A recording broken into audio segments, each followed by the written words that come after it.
As far as cliches go, I'm more of a fan of letter in the locker, but at least this way shows a bit of initiative. As I ponder the meaning of the note, the snowfall gradually thickens. The snowflakes silently falling from the white painted sky are the only sign of time passing in this stagnant world. Their slow descent upon the frozen forest makes it seem like time is slow to a crawl. The rustling of dry snow underfoot startles me, interrupting the quiet mood. Someone is approaching me from behind. Hi, hey Sal, you came. A hesitating, barely audible question. However, I recognize the owner of that dainty voice instantly. I feel my heart skip a beat. It's a voice I've listened to hundreds of times, but never as more than an eavesdropper to a conversation. I turn to face this voice, the voice of my dreams, and my heart begins to race.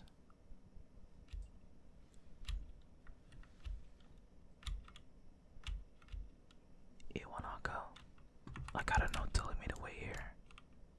It was yours. Damn it. I spent the whole afternoon trying to come up with a good line, and that was the best result. And that was the result. Pathetic. Yes. I asked a friend to give it to you. I asked a friend to give you that note. I'm so glad you got it.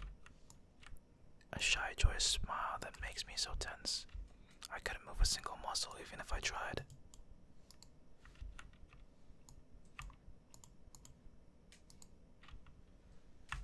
My heart is pounding now, as if it were trying to burst out of my chest and claim this girl for itself.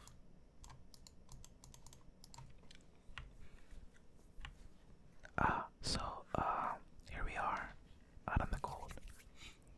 Once again, the wind steers up the branches, the cacophonous noise and music to my ears. Iwanako flinches ever so softly against a gust of wind. As it passes, she rights herself, as if supported by some new confidence. Her eyes lock with mine, and she lazily twirls along, dark hair around her fingertips. All the while, the anxious beating of my heart grows louder. My throat is tight. I doubt I could even force a word out if I tried. You see, I wanted to know if you'd go out with me. I stand there, motionless, save for my pounding heart. I want to say something in reply, but my vocal cords feel like they've been stretched beyond the breaking point. Hisao. I reached up to try to massage my throat, but this only sent spikes of blinding pain along my arms. Hisao. My whole body freezes, save for my eyes, which shoot open in terror.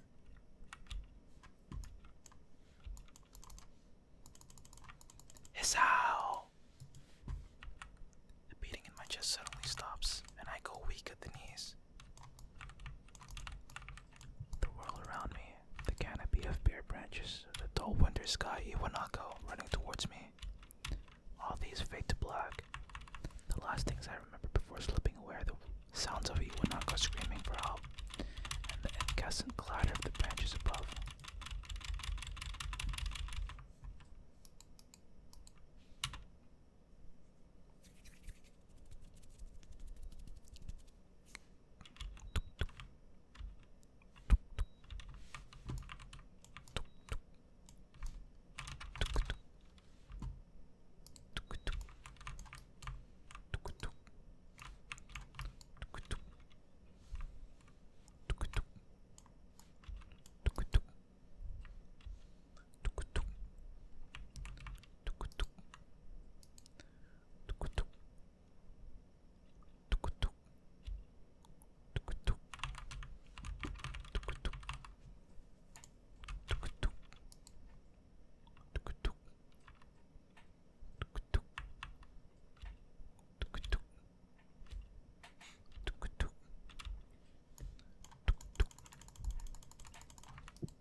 paralyzed on one hand.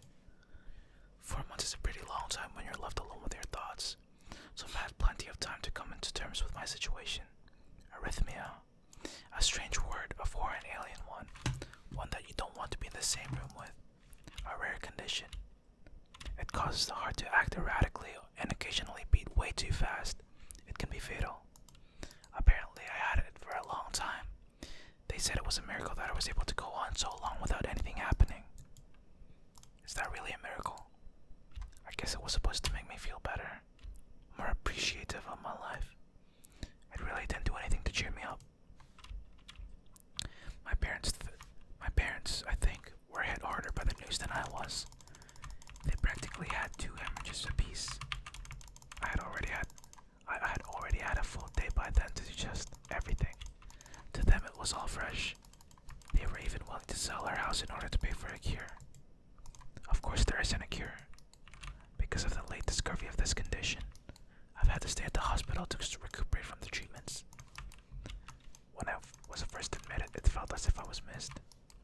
For about a week, my room in the ward was full of flowers, balloons, and cards. But the visitors soon dwindled, and all the get-well gifts began trickling down to nothing shortly after. I realized that the only reason I had gotten so many cards and flowers was because sending me their sympathy had been turned into a class project. Maybe some people were genuinely concerned, but I doubt it. Even in the beginning, I barely had any visitors. By the end of the first month, only my parents came by on a regular basis. Iwanaka was the last to stop visiting. After 6 weeks, I never saw her again. We never had that much to talk about when she visited anyway.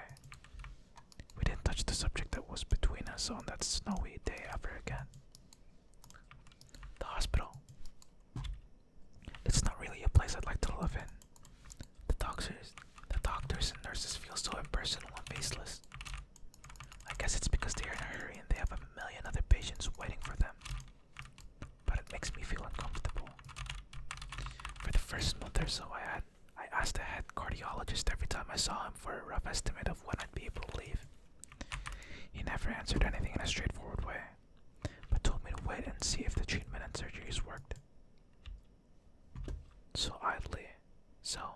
I idly observed the scar that those surgeries had left on my chest slowly change its appearance over time, thinking of it as some kind of omen.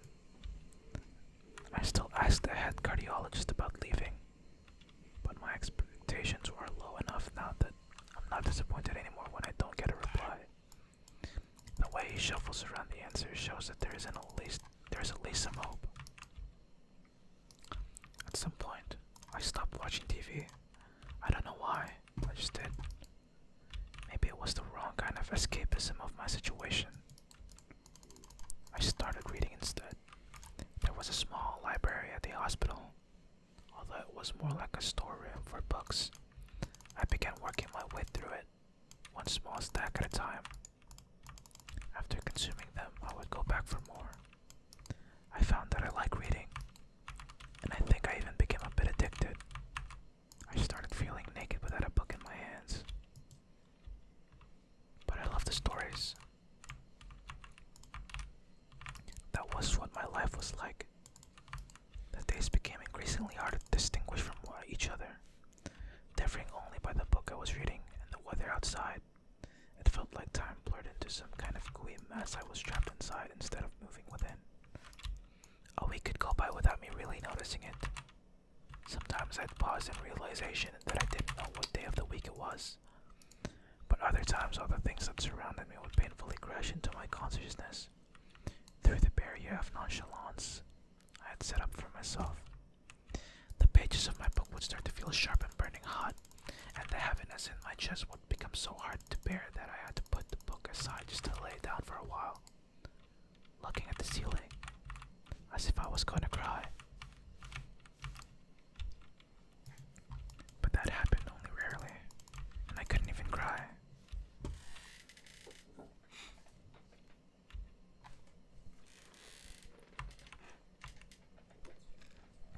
Today, the doctor comes in and gives me a smile. He seems excited, but not very. It's like he's trying to make an effort to be happy on my behalf. My parents are here. It's been a few days since I've last seen them. Both of them are even sort of dressed up. Is this supposed to be some kind of special occasion? It's not a party. There's this ritual the head cardiologist has. He takes his time, sorting his papers, and setting them aside as if to make a point of the pointlessness of what he has just done. Then he casually sits down on the edge of the bed next to mine. He looks me in the eyes for a moment. Hello, Sal. How are you today? I don't answer him, but I smile a little back at him. I believe that you can go home. Your heart is stronger now, and with some precautions, you should be fine. We have all your medication sorted out. I'll give your father the prescription. The doctor hands a sheet of paper into my dad, whose expression turns wooden as he reads it quickly. So many.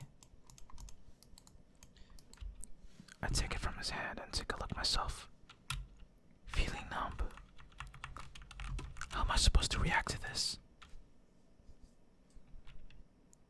The absurdly long list of medications staring back at me from the paper seems insurmountable. They all blend together in a sea of letters. This is insane. Side effects, adverse effects, contradictions, and dosages are listed line after line with a cold precision. I try to read them, but it's futile. I can't understand any of it. Attempting to only makes me feel sicker. All this for the rest of my life, every day. I'm afraid this is the best we can do at this point. However, new medications are always being developed, so I wouldn't be surprised to see that list fade over the years. Years? What kind of confidence booster is that? I'd have felt better if you hadn't said anything at all. Also, I've spoken with your parents and we believe that it would be best if you don't return to your old school. What? Please calm down. Sal, listen to what the doctor has to say. Calm down. The way he says it tells me he knew full well that I wouldn't like it. Am I going to be homeschooled? Whatever of my concern shows, it's ignored.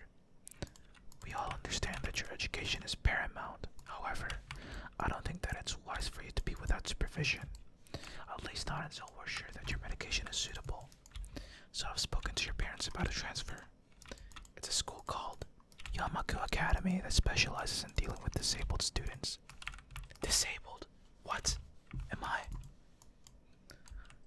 It has a 24-hour nursing staff, and it's only a few minutes from a highly regarded general hospital. The majority of students live on the campus. Think of it as a boarding school of sorts. It's designed to give students a degree of independence, while keeping help nearby. Independence? It's a school for disabled kids. Don't try to disguise that fact. If it was really that free, there wouldn't be a 24-hour nursing staff, and you wouldn't make a hospital being nearby a selling point. Of course, that's only if you want to go, but your mother and I aren't really able to homeschool you. We went out there and had a look for a couple of weeks back. I think you'd like it. It looks like I really don't have a choice.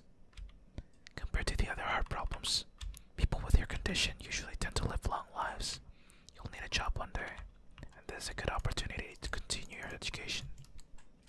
This is an opportunity. Don't call it an opportunity.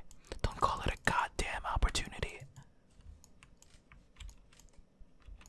Well, you should be excited at the chance of going back to school. I remember you wanted to return to school, and whilst it's not the same one, a special school, that's an insult.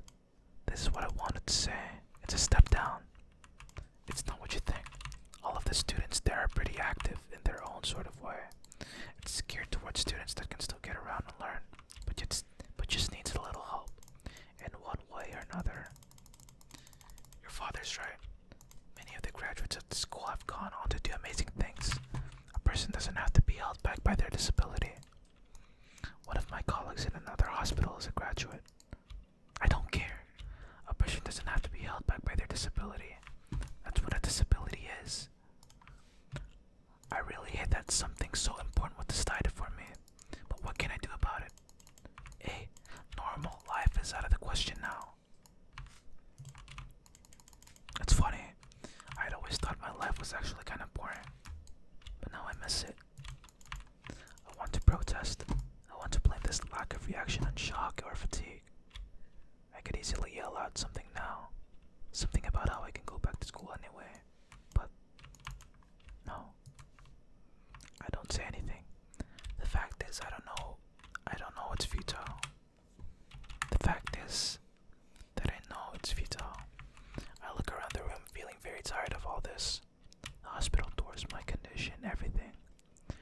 don't see anything that would make me feel any different.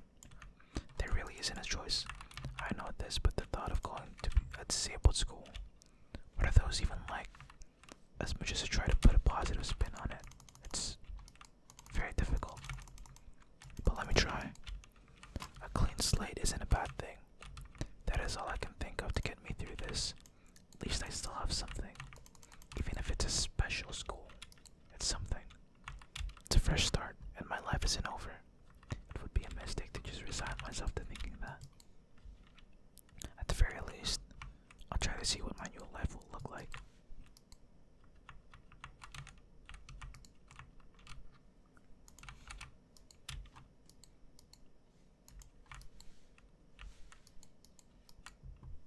Act 1. Life expectancy.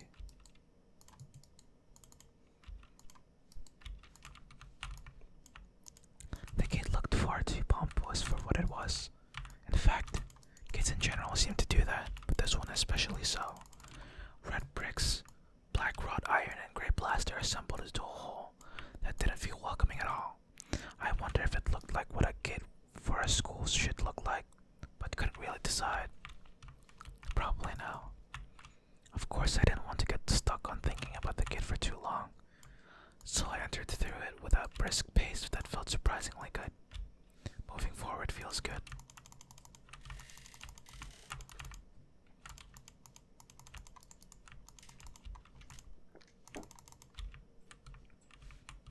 So I walked towards the main building of Yamaku Academy. With this brisk pace, I'm alone as my parents are taking my stuff to the dorms, and there's supposed to be someone waiting for me. The grounds are incredibly lush, filled with green. It doesn't feel like the kind of grounds a school would have. More like a park with a clean walkway going past tree and the smell of fresh cut grass, and no other park-like things. Words like clean and hygienic pop into my mind. It makes me shudder. I shake them off. Stay open-minded now. It's your new life. You have to take it easy. You have to take it as it is comes. That's what I tell myself. A few big buildings loom behind the leafy canopies. Too big and too many for just a school. Everything seems off. It's different from what I thought I knew about schools. It's an uncanny valley. Even though I was told it's my new school in the back of my head, it doesn't feel like one. I wonder if the feeling is real or caused by my expectations of a school for the disabled. Speaking of that, I don't see anyone else here. It's kind of eerie. It makes me wish there was somebody here, so I could anchor myself to something tangible instead of having this feeling that I stepped into another dimension. The trees hum with the wind and the green hues flashing all around me catch my attention. It makes me think about hospitals again. How they say that the operating rooms are painted green because green is a common color. So am I feeling so anxious, despite all this greenery? Only after I stand in front of the haughty main building, I surprise myself by realizing why the gate bothered me. It was the last chance I had to turn back, even if I had no life I could return to. But still, after entering, there was absolutely no way I could go back anymore. Feeling nervous with this realization is set in my head, I opened the front door. A tall man with bad posture notices me as I enter. We're the only people in the lobby, as it's only logical. You must be Niki Nakai. So you are. Excellent. I'm your homeroom teacher and science teacher. My name is Muto. Welcome. We exchange a handshake that is neither firm nor sloppy, and he looks at his watch. The head nurse asks you for a brief check-in visit, but there's no time for that now. Oh, should I go later? Yes, afternoon is probably fine. We should get going and introduce you to the rest of the class. They're waiting already. Waiting for me? I don't really like being the center of attention, but I guess it's inevitable in a situation like this. Somehow not knowing what is waiting for me makes me feel really nervous. Thinking of this, I almost miss what the teacher is saying.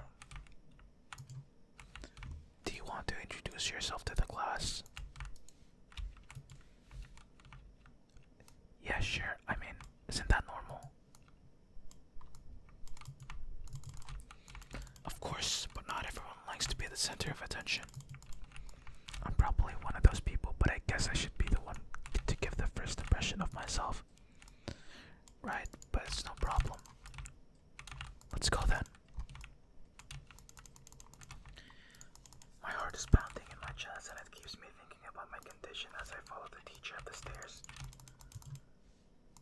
The third door down the third floor corridor is marked as the classroom for class 3-3. Muto opens the door and enters. Good morning, everyone. Sorry I'm late again. I hesitate for a split second at the door, freezing on the spot.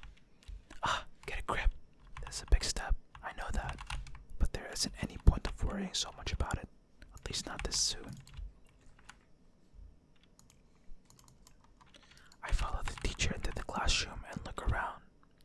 Partially so I won't have to meet the curious cases of my new classmates.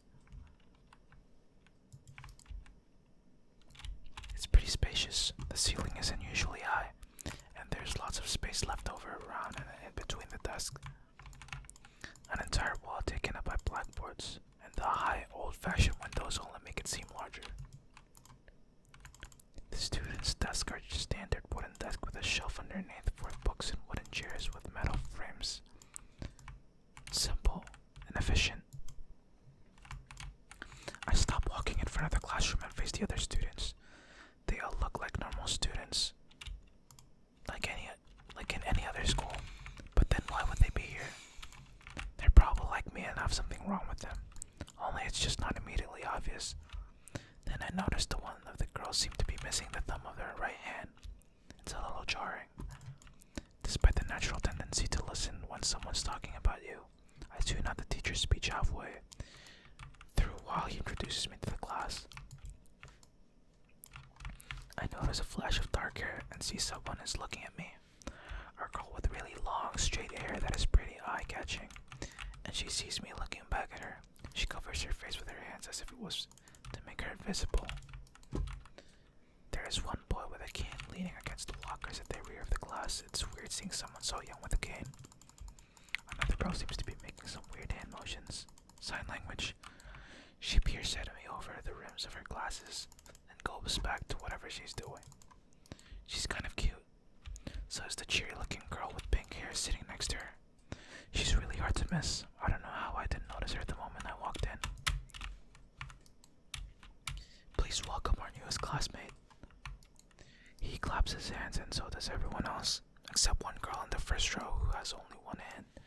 I cringe a little, but hide it by bowing and thanks for this applause. I did not deserve. A collective silence tells me that I should open my mouth now.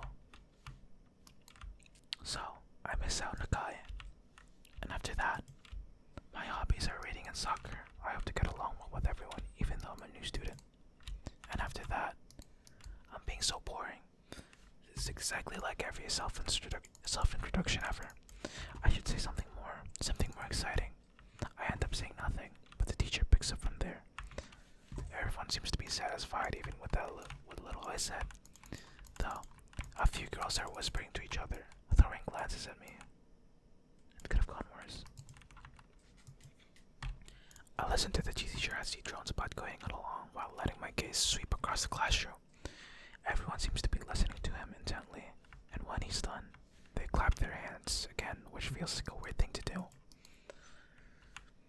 The first row claps on this round with her one hand against her other wrist that ends up in a bandage stump. It makes me feel a little bad.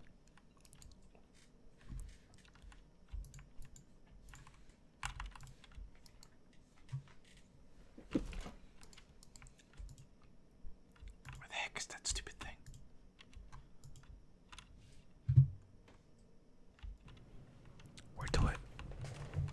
We're going to be doing some group work today, so that'll give you a chance to talk to everyone. Is that okay with you? Yes, that's fine with me. That's good. You can work with Hakamichi. She's the class representative. She can explain anything you might want to know. And who else would be able to do that better, right?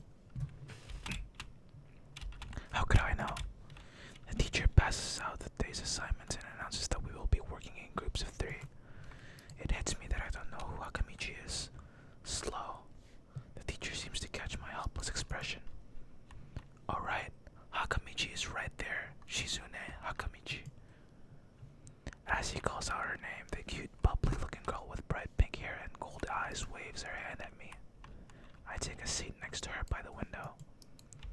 Hey, I guess you're Hakamichi, right? It's nice to meet you.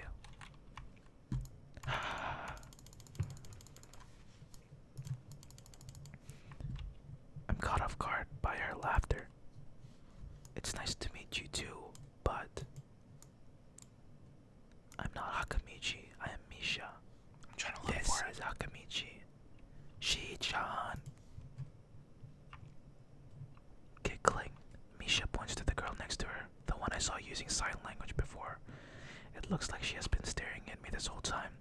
She nods once nonchalantly to show that she acknowledges my presence, but only barely. She has a short yet careful, neatly brushed hair, a pair of oval-shaped glasses, balanced on the tip of a dainty nose, and dark blue eyes that seem to alternate every few seconds between analytical and slightly bored. It's nice to meet you.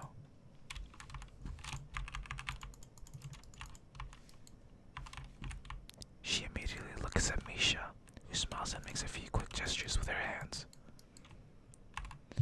Hakamichi nods and makes a few gestures of her own. I start to wonder really hard to find. Is messing with me, saying things like, "You'll be able to talk to people, and who better to explain things to you?" I can see her a little confused, right? Right?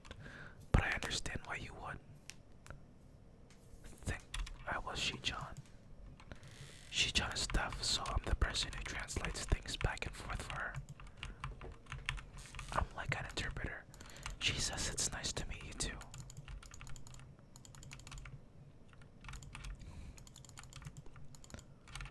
You're the new student, aren't you? Well, Shi-chan, of course he is. If he wasn't, he would have been standing up there for no reason, right? Right? He seems like a very interesting person, doesn't he? We knew there was going to be a new student, but we didn't know you would be here today so soon, Hee-chan, right? Hee-chan. Yup, it fits right. Did I say it out loud? It's just a surprise. I've never liked that nickname. I don't really see how. It fits you. You look just like I imagined. Ah, yeah, you look just like Hee-chan. I wonder why everyone seems to think so. Hakamichi taps her fingers on the desk to get Misha's attention. They gesture back and forth to each other, excitedly, their hands a blur. Misha seems a little overwhelmed. Sorry about that. Shi-chan wants you to know that she's the class rep, so if there's anything you need to know, you can feel free to ask her. Do you like the school so far? We can show you around a little if you haven't had the time to walk around and familiarize yourself with it. Misha stumbles with the hard word a bit, making it stick out in her otherwise fluid translation. Thanks, that would be pretty helpful. Yeah, I just kind of came straight to class today.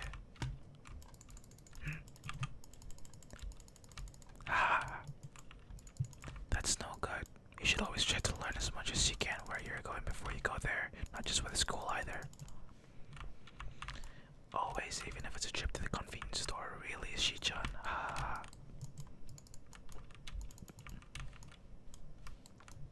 Learn about where you're going. I guess I didn't bother to do that, or just didn't care enough to do so. I didn't look forward to this, even if I committed myself to go along with it half-assedly. But anyway, I don't say anything and Misha signs something that ends in a shrug. What was that? It seems like it was about me. I feel like slumping over my seat.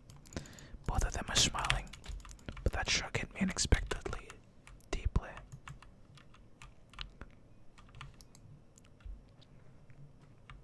You look down. Are you okay? Don't take it the wrong way, please. I hate when people are afraid to ask questions. That's how people learn things, by asking. Asking for help is perfectly normal, as much as needing help. Stop looking like you just failed the test.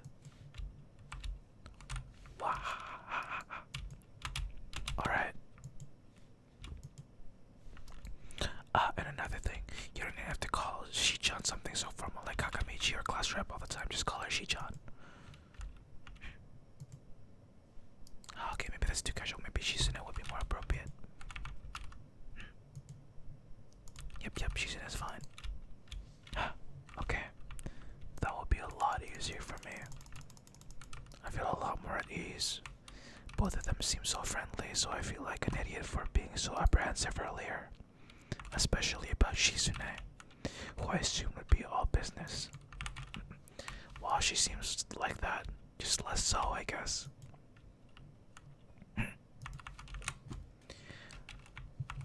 Alright, we haven't even touched the assignment. We should start work now or Shi-chan will get mad. The assignment is also kind of long, so we should start now if we want to finish it before the class ends. Wow, that too.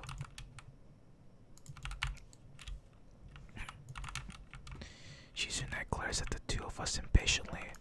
I don't need to know sign language to understand that. Okay, I get the message. After class, we can take a walk around the grounds together. It's a very nice day today, okay? The assignment is actually very challenging to get through, combining aspects of being both difficult and unnecessarily long. Still, we finish it in a few minutes earlier than anyone else in the class. Despite our late start, Shizune and Misha are really capable. They're quite different though. The class rep is as calm as a professional as she looks, while Misha is a lot more playful and girlish, not to mention a little more easily distracted. But to be honest, the two of them did most of the work. I feel guilty about that. The clock tower bell rings, signaling the end of the period. Time for lunch.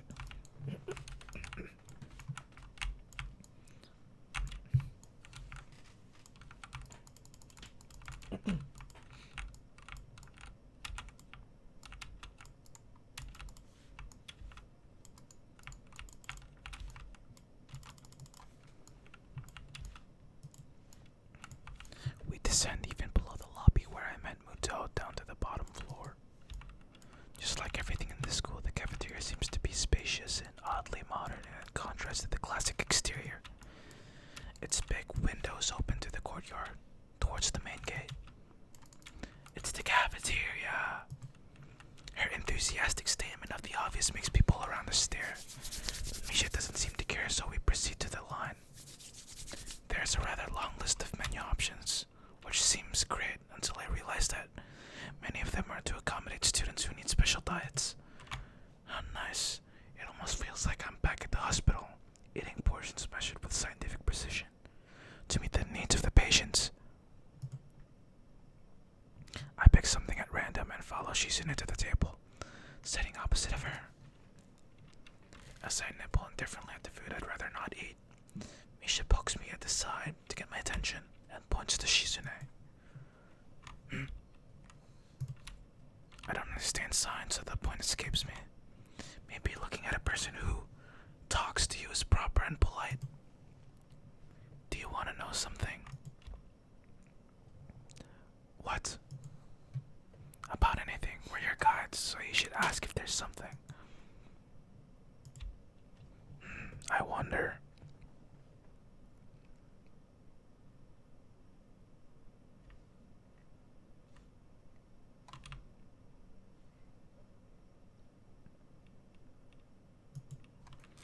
Oh yeah, is there a library in the school? Lately I've gone into reading a lot, so I'd like to check it out. Misha gives the kind of frown that makes it clear she doesn't consider reading a healthy hobby, but then picks up her smile again. There is. It's in the second floor. We can show it to you sometime. Thanks. I return to my food while the girls talk between themselves. Misha and Suzune sign back and forth very animatedly, throwing sideways glances at me, but Misha refrains from translating. Maybe they are talking about secret girl stuff or something. I quickly notice a conversation inside is not enough to fill a silence. We arrive in the classroom early, but we're not the first. That dark-haired girl I noticed before is slumped over her desk at the last row. She jumps a little when Misha crashes into the room with elegance of Rhino. She shrinks deeper into her seat, I can feel her tension all the way from here, as if she were slowly turning into stone, just from our presence. Misha and Shizune either don't notice or don't mind it, as they walk their leg past her to their seats and begin to converse. I'm left wondering about her, even when the classroom slowly fills the other students and finally the teacher. Getting into the rhythm of the school feels strange. It's as if my brain remembers how this is done, but my body doesn't. Towards the end of the class, I start yawning and counting the minutes left. I shouldn't be this tired on my first day of school. Maybe it's the long time spent in the hospital that made me like this. I'm even feeling physically weak and lifeless. Before long, the final bell rings. School's finally over for the day. Besides me, Misha and Shizune are having a short conversation. After a bit of deliberation, Misha turns to me. Unfortunately, we can't stay and show you around today, Hee-chan. We've got to hurry already since there's a lot of work for us to do. You'll find your way around here, I'm sure of it. Oh, wait. The teacher said I'd have to see the nurse. Where do I have to go? Is that so? We can at least show you that much. Come on. The nurses have their own building, so we have to go outside. We join the flow of students making their way down the stairwell, and outside with the girls pointing out their senior classrooms in that same hallway as ours. Get outside, the girls make their way to the smaller building right next to the school. I'm pretty sure it hasn't hit anything. The same style, so it looks like it's actually part of the main building. This is the auxiliary building here. There's a lot of official and important stuff inside, like the Yamaku Foundation office and all the nurses' office. They even have a swimming pool. How's that official? Don't be silly, Hee-chan. It's for physical therapy, of course. Anyway, all the nursing staff facilities are in there too, and the nurse's office is on the first floor. You'll be fine from here, right? We'll be going then. See you tomorrow. Yeah, thanks. Bye. A whole building for stuff that has nothing to do with the actual education. I guess it's necessary for a place like this. I walk in hoping that this really will be only a quick visit to the teacher, said. On a white door on the left is a green cross with the text, head nurse, and a nameplate. A voice from the inside responds to my knock almost immediately, but I can't quite make it out. It sounded a bit like an invitation to open the door, so I invite myself further in. The room is not large, and it smells strange. A friendly-looking man turns around on his office chair to face me as I enter. His desk is neat and tidy, but the bin under the table is overflowing with used medical utensils, and there are at least a dozen coffee cup rings lingering on the desk. Hello there, what can I do for you today? He is young-looking and sort of rugged, but the dimples on his cheeks wash that impression away when he smiles. Are you the nurse? He smells like a person who has heard this very same question hundreds of times. Well, yes, I am. It says so on the door, no? You can call me by my name, or just the nurse like everyone else. Of course, I shake off my confusion, realizing I probably should grab his extended hand. His handshake is rather firm and friendly. Right, I'm a new student, and my homeroom teacher told me to come and meet you. My name is Hisao Nakai. His eyes light up with revelation, and he snaps his fingers. Oh, you're that Nakai. I was just reading your file in the morning. Some kind of chronic arrhythmia and related congenital heart muscle deficiency, right? He gestures me to the sit-down and a vacant armchair in front of his desk. Yes. Well, good. You've probably been briefed about the school enough, so I'll just go over this quickly. We have all kinds of facilities available. Mostly physical therapy and such. There's always someone from my staff around, even at night, so never hesitate to call us if there's a problem. The famous 24-hour nursing staff. Wow, like a hospital. Well, not exactly. For instance, we don't